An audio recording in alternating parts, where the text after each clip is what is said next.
Willkommen bei Rothausbus. Schön, dass ihr wieder da seid.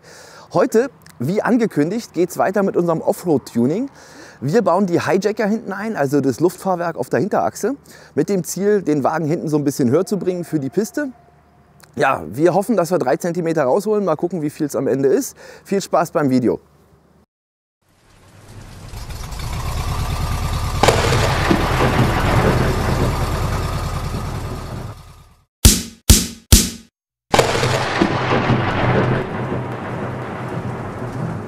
Wir sind Rothausbus.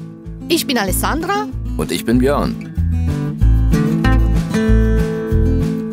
Wir haben einen 36 Jahre alten Bundeswehr T3 zu einem Weltreisemobil umgebaut. Immer mit dabei sind Mali und Wilma, unsere beiden Hundedamen. Unser nächstes großes Abenteuer ist Südamerika.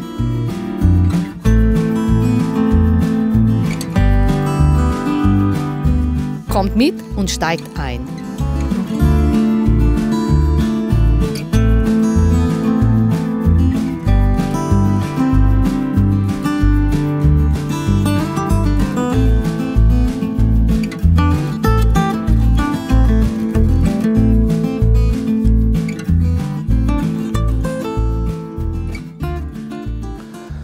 Wir haben ja gestern mit Dominik hier den Zyklonfilter montiert. Und total coole Geschichte, falls ihr das Video nicht gesehen habt, hier oben ist es verlinkt. Und der muss aber heute noch mal raus, ja, weil wir müssen daran noch ein bisschen was modifizieren für das Luftfahrwerk.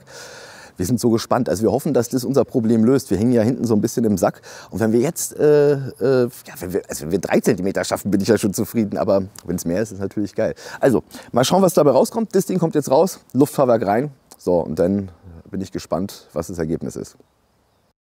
So, das sind sie, die geilen Dinger. Stoßdämpfer von der Busschmiede, von Monroe sind die.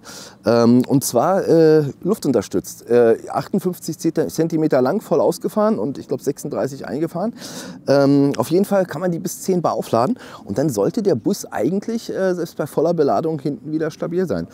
Wir sind gespannt. Mal gucken, ob ich ihn auseinanderkriege hier. Ein bisschen, mehr geht nicht. Auf jeden Fall, genau, das Ding kommt da jetzt rein. Schön. Gib mal her das Teil. Also, das Schöne ist, Dominik meinte gerade, wenn man noch Einbauten zu machen hat, am Auto ist es natürlich auch nicht so, ja, ist auf jeden Fall sehr sinnvoll, das Ding. Du hast jetzt hier ein Loch gebohrt, wofür ist es? Genau, da kommt das Autoventil rein.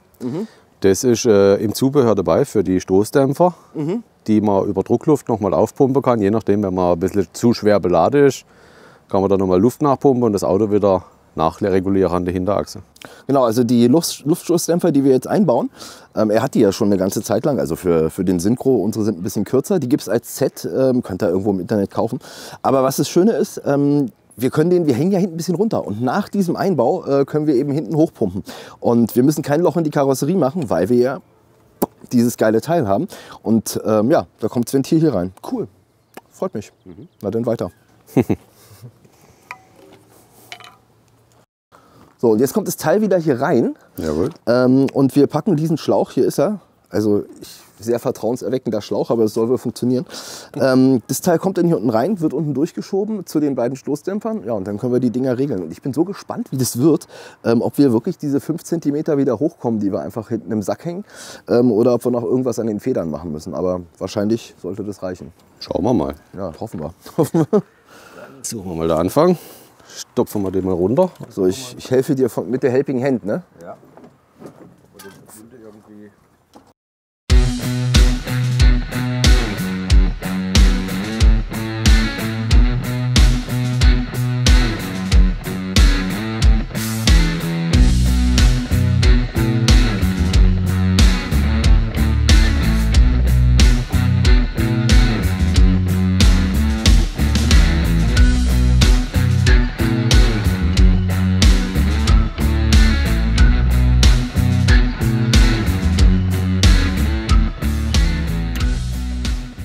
Der fliegt nur auch bei 100 nicht ab, ja?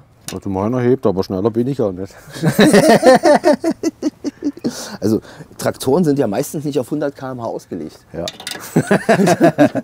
Selten, gell, dass die schneller sind. Ja, wir werden es merken. Ich werde berichten. Ja. Falls du dann eine neue brauchst, 3 Zoll, ne? Nee, ich komme dann wieder. Ach so. Das hat jetzt nichts mit Elektro zu tun. Und was ist hier los? Die neue Zecke. Der Hund lässt sich befimmeln. Zecke, ne? Sì, sta dentro. Vuole coger la cosa per togliere. Cosa stai facendo? Und bist du gespannt? Ist das curioso? Molto, sehr. So, jetzt aber. Jetzt haben wir da oben noch eine. Die ist ein bisschen hässlicher zu erreichen. Im nicht aufgebockten Zustand, aber geht auch. Also das heißt, du schaffst es, den Stoßdämpfer zu wechseln, ohne den Wagen auf die Bühne zu klatschen oder mit dem Wagenheber hochzuheben? Ja. Das Gute an den High-Jacks ist halt auch dadurch, dass die ohne Luft haben die im Prinzip ja keine Dämpferfunktion und lassen sich einfach wie so ein schlaffer Pimmel hoch und runter schieben. Na perfekt. Kenne ich mich jetzt nicht so mit aus. Der schlappe Pimmel ist auch gut. Ja cool, dass du da rankommst, ist ja geil. Ich habe gedacht, wir müssten jetzt echt noch vorher das Fahrzeug hochbocken. Nee, sollte eigentlich gehen. Ist halt nur entscheidend, dass wir auch alle Schrauben aufkriegen.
So, wir haben es eingebaut.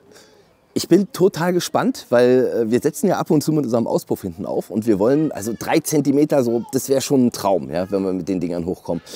Wenn es mehr ist, freue ich mich. So, wir blasen den jetzt auf, wir können den bis 10,5 Bar aufladen und der Kompressor hier schafft 9, also mal gucken, bis wir hinkommen und mal schauen, ob man den Effekt sieht und mal sehen, wie viel Höhe wir da reinbringen. So, Dominik, walte deines Amtes. Jawohl, jetzt lernen wir noch den Druck ab, bis der Kompressor anspringt. Und dann pumpen wir uns mit dem Kompressor hoch.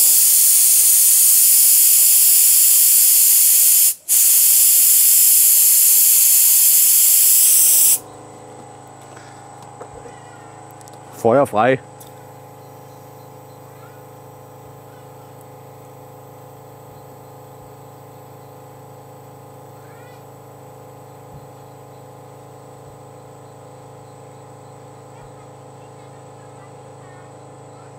Da machen wir jetzt halt Zeitraffer drauf. Jetzt hängen wir am Kompressor, ne?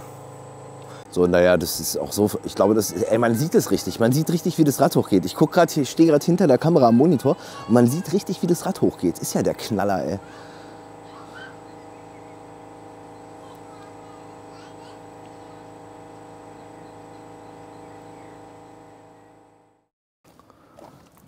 Der Hammer. Wir haben 6 cm. Wir haben wirklich 6 cm. Und wir sind genau auf der Höhe, die ich wollte. Oder noch viel, doppelt so hoch, kann man sagen. Und jetzt kommt's. Die Abstandsspacer für den T3 kosten im Internet, sage und schreibe, für 1,2 cm um die 400 €. Ja? Man ist also so 1600 € los, wenn man halt 5 cm hoch möchte. Wir sind 6 cm hoch und sind 198 € los. Danke Busscheune. Ja, der Knaller. Ich bin total zufrieden. Wir können Offroad fahren. Wir setzen nicht mehr hinten auf und haben genau das erreicht, was wir wollten. Und liegen natürlich auch besser auf der Straße. Der ist nicht mehr so windanfällig, weil er nicht wie ein Ei hinten rumeiert. Absolut geile Investition. Luftstoßdämpfer von Monroe. Das ist geil.